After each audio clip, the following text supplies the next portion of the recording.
can go ahead and get started, I think. So again, welcome guys to our very last day of Eco Fern Club. Like I mentioned, or like I said, we had Miss Garland who led us last week. As I mentioned, I was unavailable just with a lot of different things going on. Today, like I said, will be our official last day. So I hope you guys have had a lot of fun in our Eco Club, have been able to do a lot of cool things.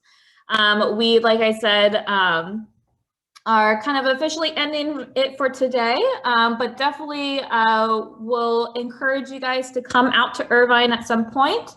Again, if you guys remember, in your second box, you got a little kind of eco-free or eco-free admission pass. So if you haven't used that yet, I highly encourage you and your family to come out to Irvine if you can and if you're able to come and visit us. We have, again, tons of trails, tons of really cool stuff on our trails to check out.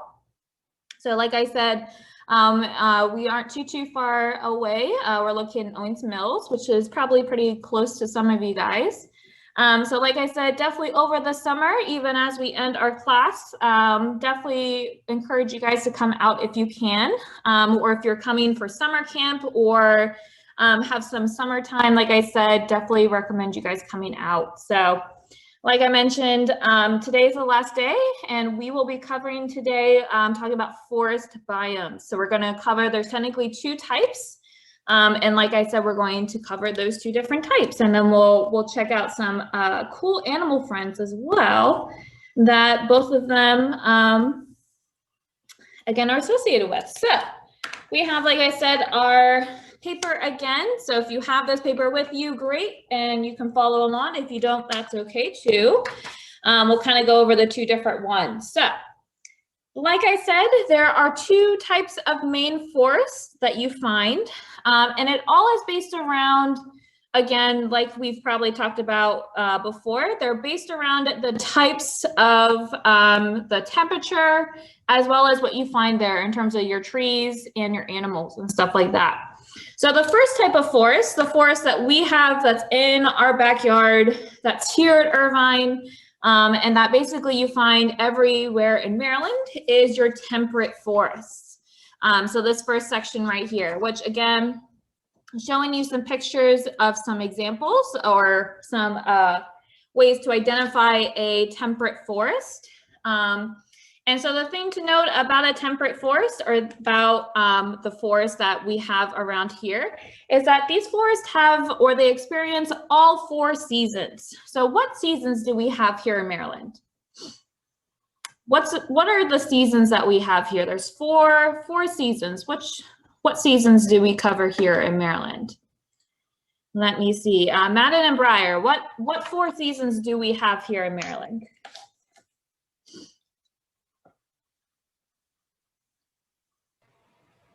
We have winter. Mhm. We have fall. Yep.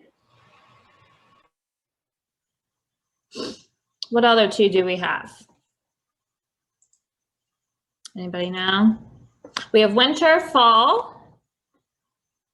What else do we have? Corey, what's our other 2 seasons that we have?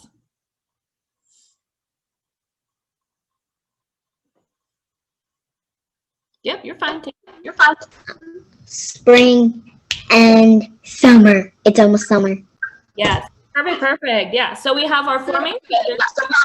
We have spring, summer, which we're almost into our summer season, fall, and winter. So again, we have our 4 main seasons. And again, we know our seasons are coming based on temperature, based on the amount of rain, stuff like that we have. And so we experience all 4 for the most part. You know, some are longer than others. For example, sometimes we have longer winters, sometimes we have you know, shorter springs, sometimes we have longer summers, kind of just depends on the timing. But the important thing is that we have all 4. And so what that means is that there are all 4 seasons, meaning that there are all types of temperatures and things that the animals and plants have to deal with when they are here. And so, for example, you know, the summertime is obviously hotter, right? We obviously are experiencing that We had that more so last week than we are having this week, but we get some pretty high temperatures, as well as we get some cooler temperatures, obviously during the winter when we had all of those snowstorms and stuff like that. So again, you have this flexibility in these changes in the seasons themselves. And so because we have these changes, animals have to adapt, and trees as well. They have to be able to deal with both the hotness and the coolness of those seasons. And so animals deal with that by different things. So for example, we're going to talk about the animals that I brought out. We're going to talk about how they deal with those types of temperature changes. And then the trees deal with it by two different things. So we have two types of trees that you can find in these types of forests. We have these types of trees, which are called your deciduous.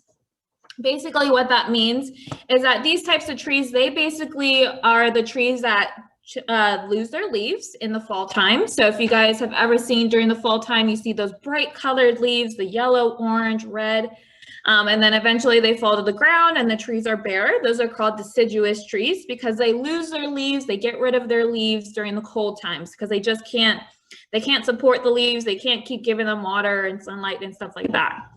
So you have those, and then you also have trees called coniferous trees, which are shown down here, or evergreen trees that stay green all year round. So if you've ever seen a tree that's always green all year round, even during the winter time, those are those types of trees.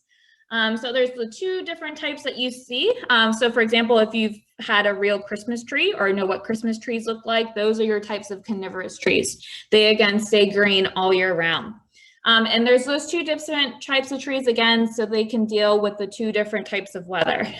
So because when it gets cold, they can't deal, or they can't have their leaves deal with the coldness, they'll either drop their leaves or they'll have a special type of leaf like a pine tree or a coniferous tree. And again, those deal with the temperature. So again, that is the type of forest that we have in our backyards. Again, we have that type of forest here at Irvine, as well as you have them probably anywhere you go or look at in Maryland. So that's the one type. And then the other type of forest habitat or biome that you can have is called a boreal forest. So those are down here, these are examples of those types of forests. So in those types, you only find your coniferous trees. So those trees that stay green all year round, you only find those trees in that type of forest. So you don't have the trees that change colors, lose their leaves in the season, that kind of thing. Because the reason for that is because they don't have all four seasons like your forest here do. They a lot of times deal with really cold weather. And where they deal with that tends to be up in like Canada area, so above us, and then as you make your way up into the polar area. So if you guys remember, we talked about the tundra, talked about again how there's the tundra, again it has all the snow, it's always cold, it's dry. These are kind of like an in-between for your tundra and your your other forests. So again, you have your trees that are green all year round. And they can deal with the cold a lot better than other trees and other things can. So again, they deal with, just like that, the animals also deal with it being cooler there. Again, not as many seasonal changes. It doesn't get as warm as it would down here. So again, those are the two different types of forests that you can have. So again, one that we have here where your leaves are changing, and stuff like that. And then your other forests that, again, you find up in kind of your cooler areas, again, that have to deal with the amount of rain and stuff like that. So again, those are the different types. So like I mentioned, we're gonna see two different animals that live in those two different types. So I think the first one we'll check out is our live animal. We'll check her out and kind of go over her. And then the other animal is actually right behind me. And we'll check out some cool things about that one as well. So just give me 1 second as I make some room for her. So like I said, too, animals also have to adapt and deal with the types of habitat and areas that they are found in. So for example, this first animal, she lives in Maryland. She's from this area. Alrighty. I also brought some treats for her. I brought some quail eggs, If you have been in eco, you might recognize her by the food that she likes. So she likes quail eggs, as well as I also brought over some grapes for her as well. So I'm gonna put this out for her, and I'm gonna hide the food so that way she can't grab the extra food. Alrighty, I'm gonna see how well I can move this over. Like I said, thank you guys for being patient. Oh gosh. While we get ourselves situated. All right, so I'm gonna grab her out and show you guys her as she's sleeping. Hi, I know you fell right to sleep. I literally just grabbed her a few minutes ago and she was already sleeping, so. I know. Alrighty, don't worry, I'm gonna move the camera over. Alrighty, so I'm just gonna hold the camera like this. Also, you can slightly see me, so I'm not the focus here, so it's not a big deal. It's a possum. It's a possum, yes. I was just gonna say, if anybody knows what she is and/or, again, wanna check her out. She's really cool. So again, this is our possum. So the reason that I grabbed her out is because possums are found in our forest area. Again, she's really cool. Oh, let me make sure I add everyone. She's really cool. The quick kind of background about her is we have had her since she was a baby. She came to us because she was actually attacked by a cat, which happens a lot with possums. And so because she was attacked, unfortunately, she was separated from mom and had to be cared for. So we got to then take her in after she was cared for by the vet and everything. We then took her in and again, obviously gave her all the help that she needed. And so we are now her forever home. So like I said, I thought that the possum would be a great animal to show because possums live in our types of forests. They live in those deciduous forests. And possums, again, remember they deal with the 4 seasons. So all year round, if you look at her coat, she's got a really fluffy and dense coat on her. So that helps her during the winter time when it's really cold and stuff like that. So she is able to deal with the cold by kind of bundling up and dealing with that. And then and vice versa, during the summertime, she's able to kind of hide out in the trees. She has some really awesome hands that have thumbs on them. And she also has a really awesome tail back here as well. And that tail helps her climb up trees and helps her kind of get around and stuff like that. So again, she's really cool. Again, I thought she would be a great example of a type of animal, again, that lives in the forest. So real quick as well, does anybody have any questions about her? Again, if you've been in eco, you might have seen her before. But again, if you have a type of question for her or about her, I can definitely. Hey, I have a question about her. All right, go for it. How does she climb? Oh, how does she climb? So she, like I said, I can try and kind of highlight. If you look at her feet, she has 5 toes on her feet, and so she also has a thumb like we do.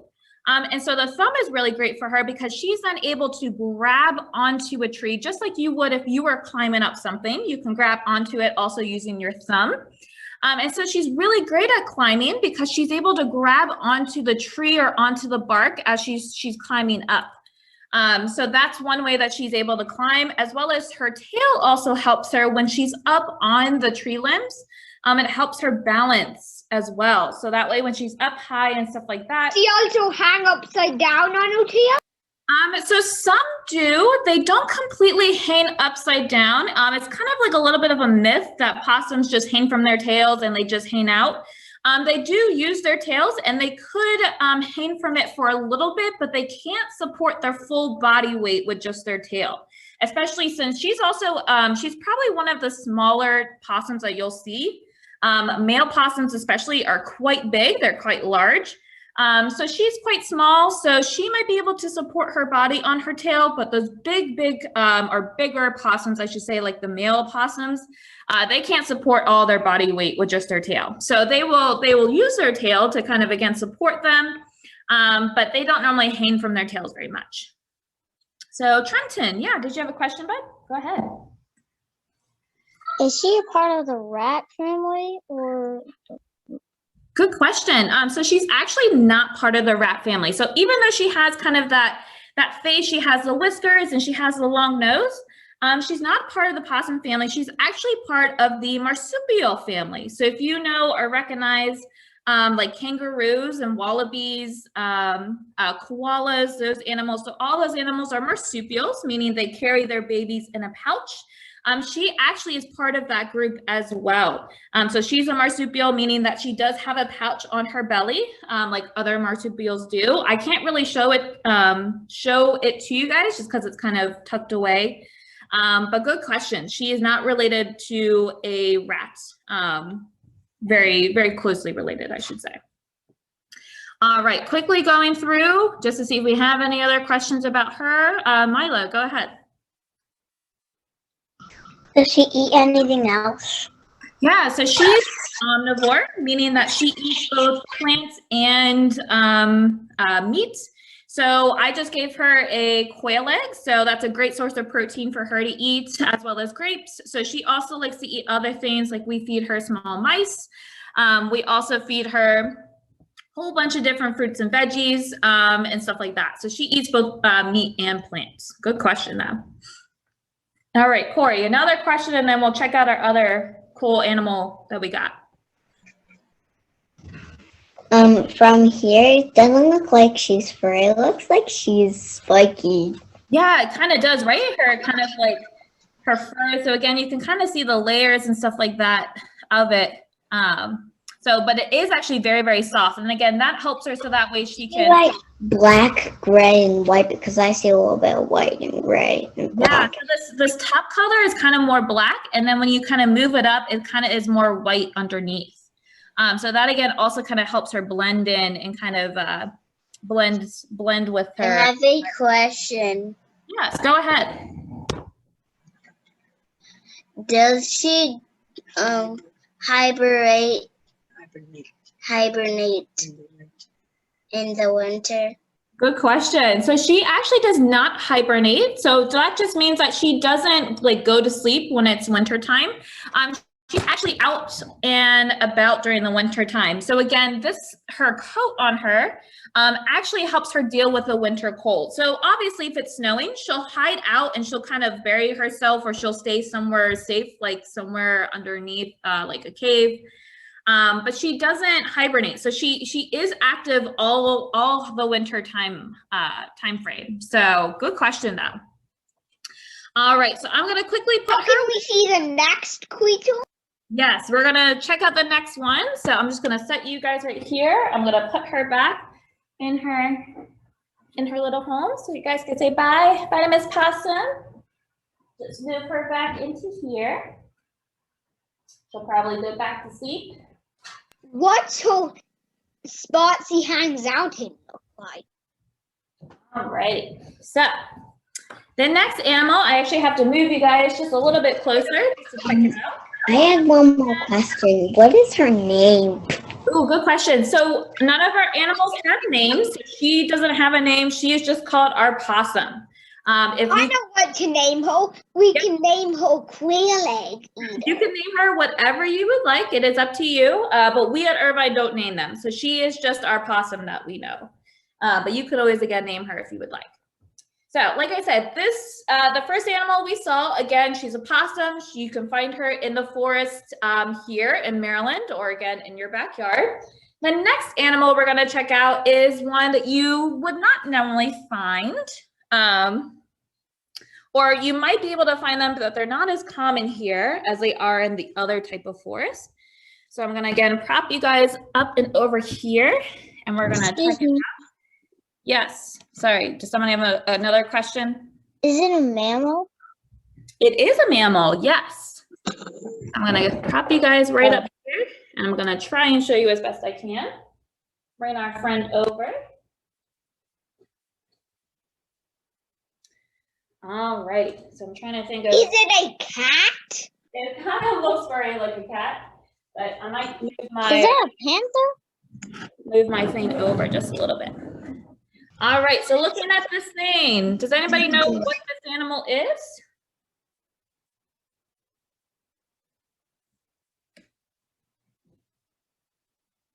Anybody want to take a guess? A black bear? I see Brian commented. Yeah, so this is a black bear. So again, this is really cool. So again, just kind of as a heads up, this is a taxidermied black bear. So again, if you guys remember about taxidermy, that just means that this bear was once alive. So the fur and everything on this bear is just how it would be if it was alive. But obviously it's not alive right now. So like I said, this is our taxidermy black bear. So I'm also gonna say I have one question. right on over there. Yes, go ahead. How did it die? Oh, good question. So I don't know how it died, just like most of our taxidermy animals, they get donated to us. So somehow this black bear did pass away. Not sure again what exactly from. But what they did is that after the black bear passed away, they then preserved it. They did the taxidermy process, and then they gave it to us as well, or it got donated to us. So we can How did it something? all right. So if you have In my backyard, I have something like a little bit simple like that because I have like a foxhole. I have foxhole. all right, hold on. All right, so like I said, if you have a question, make sure you raise your hand just so that way I can call on you. So that way we all don't start talking in just a second. So real quick, let's say, and I'll get to your questions in just a second. So again, the reason that I figured to show up a black bear, so this is again an American black bear, you can see it fully here, is because again, they're found in that other type of forest. They're found in the boreal forest. And the reason that you find these guys, so you can technically find black bears in the forest that we have here, but the reason that black bears tend to be in those forests is, again, the supply of food, so they have a different food source, as well as their coat and everything. So if you look here, as you can see me, as my hand kind of goes through, they have a very thick, dense fur. Hey, can I ask one question now? Give me 1 second, Reese, just 1 second. So again, they have this really dense and thick fur, and that again helps them deal with the colder weather. So you remember I said the other forest has a little bit colder weather. So that's how they deal with it. They have this denser fur. Reese, go ahead. What was your question, bud? My question was, how did the process work? Sorry, what was the question? How did that process that saved it? So like the taxidermy process? So yeah, so it's a whole thing that they do. I'm not exactly sure entirely how they do the full taxidermy process. But it has to do, with the whole thing of preserving their fur. They put kind of like a molding through so that way they can attach the fur back on top. It's a really cool process to learn about. So I don't know particularly for this black bear, again, I don't know what story or anything. It was donated to us, but it's a really cool How process. it died. It must have got sick or was killed by a predator or hunt. Yep, something like that, probably. So, like I said, I thought he was a cool guy to kind of check out, again, as another or a different type of animal. So, I'm gonna get up as well. Don't mind me, it takes me a second. So just to quickly go over, just because we are just about out of time, I want to quickly go over how to do a leaf rubbing if you've never done one before. So again, that is our last activity. So again, if you have the materials with you, great. If you do not, that's okay. But basically, how you do a leaf rubbing is you take a leaf that you have. So for example, I have my leaves here, or I gathered some leaves. And what you'll do, and again, you can do this with any leaf or really any plant that you find outside. So it doesn't have to be, a tree leaf or anything like that. You're gonna take your leaf, put it on the table just like this. Put it on the table just like that. We're going to then put your paper right on top of your leaf. Yeah, question, go ahead. That would be me. Which one are we doing again? So this is our leaf rubbing activity. So you should have a bag that has a leaf in it. If you don't have the bag with you or whichever, that's okay. Again, you can just kind of follow along and you can just kind of see done as well. So again, you should have a leaf, or again, you can have any type of plant. And you're gonna put the leaf just facing down on the table. You're gonna put your piece of paper right on top of that. And then the next step you're going to do is you're going to take a crayon that you have. So it can be any crayon. And then what you're going to do is with this crayon, so again, we have our leaf right under here on our table. So then what I'm going to do is I'm going to then color on top of where my leaf is at. So it's hard for me to show while I'm doing it. So I'm going to go ahead and do it as real quick, and then I'll be able to show you guys in just a second. So again, you can use any type of leaf that you find in your backyard or any leaf really you find anywhere. It doesn't have to be a tree leaf. So what happened was I colored over my leaf, just kind of back and forth like this. And so what that did is then when you look at your paper, you guys can see where the leaf was at. So I'm going to prop you up real quick, right on over here.